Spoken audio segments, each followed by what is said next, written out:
Salut les tacos, je vous retrouve pour un bilan lecture de ces derniers mois. Dans cette vidéo, je vous parlerai à la fois de mon Pumpkin Autumn Challenge, de mon Cocorico Challenge, mais aussi de mes lectures et visionnages d'hiver. Je ne vous résumerai pas les livres qui sont dans ma pile à lire automnale, sinon la vidéo va durer 20 minutes, donc je vous laisserai regarder ma dernière vidéo pour les avoir si vous le souhaitez. C'est parti!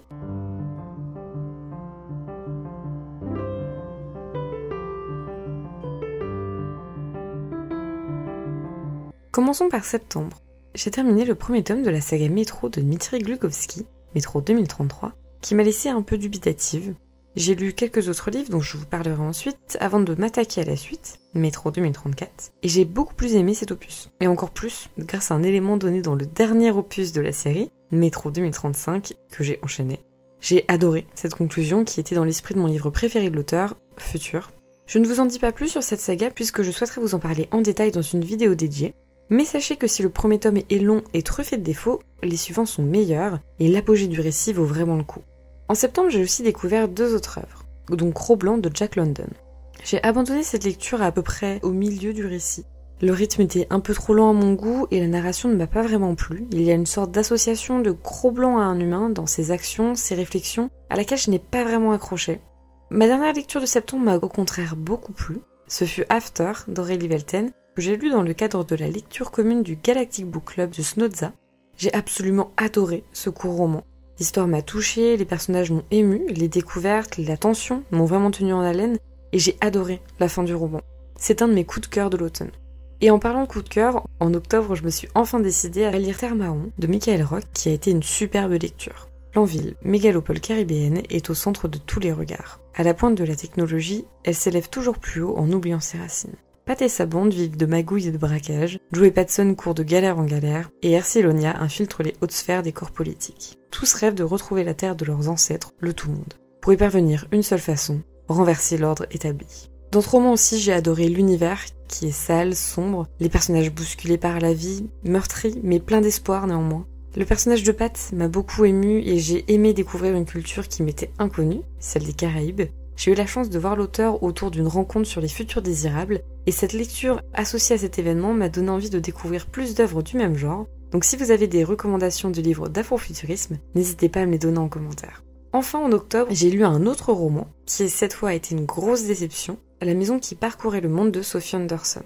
Le style de ce roman m'a plu, mais je n'ai pas aimé le personnage principal et la morale qui la suit. J'ai trouvé le roman long alors qu'il ne faisait que 250 pages, et je me suis ennuyée assez rapidement, en me prenant la tête à de nombreuses reprises à cause du comportement égoïste au possible de Marina. Ce n'est pas du tout une recommandation de ma part.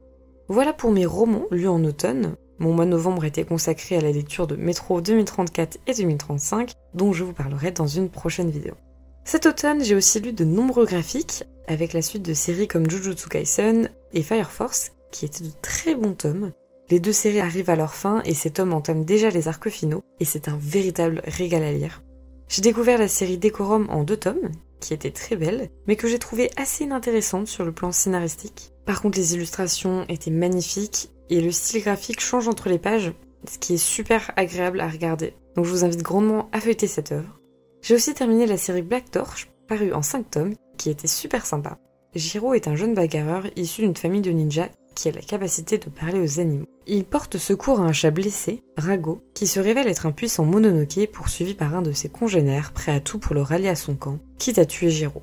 C'est un manga qui s'est arrêté assez rapidement malheureusement, donc l'œuvre est plus un premier arc de série, une introduction, qu'une œuvre complète. Malgré tout, les dessins sont sublimes, l'intrigue plutôt sympa et les personnages super cool à suivre. Donc si vous voulez une série rapide et bien dessinée, je vous la conseille. Enfin niveau manga, j'ai lu le premier tome de Shujin X de Suishida qui m'a fortement déplu.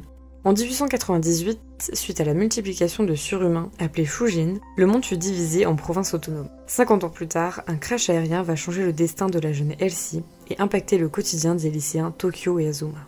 Je suis fan de Tokyo Ghoul du même auteur et ce premier tome a beaucoup de défauts comparé à son œuvre précédente qui a 10 ans de plus. Déjà, il y a beaucoup trop d'autoréférences, un humour très passable et des personnages qui sont de pâles copies de personnages de Tokyo Ghoul. Certains chara-design sont même assez proches. S'ajoute à ces défauts une édition française très passable du fait du prix et de la facture de la couverture en papier cartonné. Donc si vous avez lu ces deux œuvres, n'hésitez pas à me donner votre ressenti.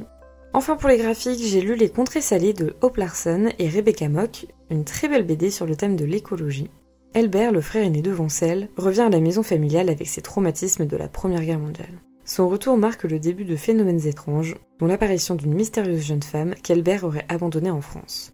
J'ai aimé le côté château ambulant et le fantastique du récit, mais je n'ai pas été très emballée par l'histoire au final. C'était une belle lecture et les dessins étaient très beaux, en particulier la couleur et la colorimétrie, donc je vous invite à y jeter un coup d'œil.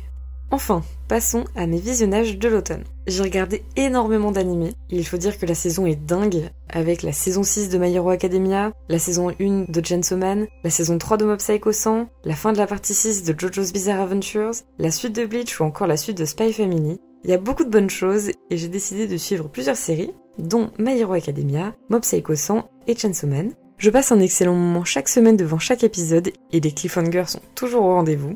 Ces derniers mois, j'ai aussi terminé la saison 5 de JJBA, avec une fin des plus impressionnantes. C'est la partie de JJBA que je préfère le moins, mais le travail de la part des studios David Productions a rendu le visionnage très agréable. Les combats, mama. Sinon, j'ai aussi terminé les 2 premières saisons de Demon Slayer, qui étaient des bangers d'animation. Je suis absolument fan du personnage d'Inosuke, et j'ai très hâte de voir la saison 3, même si je pense lire les arcs suivants d'ici la sortie de l'anime. Enfin, j'ai vu la première saison de Vinland Saga, qui ne m'a pas vraiment convaincue, l'animation n'étant pas extraordinaire. En revanche, l'histoire m'a beaucoup plu, et même si le personnage de Thorfinn est insupportable, j'ai très envie de découvrir la suite de la série. Voilà pour mes visionnages de séries. J'ai aussi vu un film d'animation dans le cadre de mon Pumpkin Autumn Challenge, Mes voisins les Yamada de Isao Takahata. C'était un court-métrage un poil long sur le thème de la famille et des relations familiales. Le dessin et les interactions étaient très sympas, mais le rythme un peu décousu, donc l'heure et demie est passée assez lentement. Je peux donc enfin faire le bilan de mon Pumpkin Autumn Challenge et de mon Cocorico Challenge. Sur les 6 romans que j'avais sélectionnés, je n'ai seulement pas lu Les Furtifs d'Alain Damasio. Sur les 2 graphiques, je n'ai pas pris le temps de lire Babel, de Xavier Cazuzago et Dimitri Avramoglou. Et sur les 2 films que je voulais voir, je n'ai pas encore vu Le Tombeau des Lucioles de Isao Takahata. Donc c'est un assez bon bilan de challenge. Voilà pour ce long résumé de mes lectures et visionnages de l'automne. Avant de conclure la vidéo, je tenais à remercier Marie de la chaîne French Librarian pour sa mention dans sa vidéo de ses 10 chaînes booktube préférées. C'était une très jolie attention et je vous recommande grandement sa chaîne, vous trouverez le lien en description. Merci d'avoir regardé cette vidéo jusqu'au bout, on se retrouve très vite pour une nouvelle. N'hésitez pas à commenter, à aimer la vidéo et à la partager si elle vous a plu. Je vous dis à bientôt. Salut les tacos!